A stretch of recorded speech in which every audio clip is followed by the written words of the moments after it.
Abroad para sa pamilya, pero na ay uban lahi ang misyon nila. Dili trabaho ang gi-prioritize, kundi update sa life sa uban real-time broads. Sa boarding house, murag news station, 24/7 chismis, walay vacation. Uy kabalo ka, mas paspas pa sa TikTok ang ilang headline. Dili lalim mag-abroad, layo sa pamilya. Kunya dungagan, pagyudog negatibidad sa isig ka Pinoy. Hala, mas nindot unta kung magtinabangay ta. Kay kita-kita ragi hapon ang magkasinabot sa laing nga nasod, diba? Hoy, obel value ta, pero nga noing ane, imbis magtinabangay, puro panaway lagi.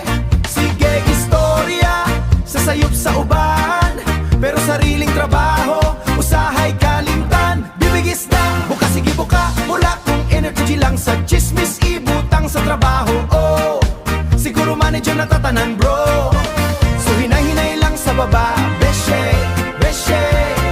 Dili tanan kinahanglan ni share daily.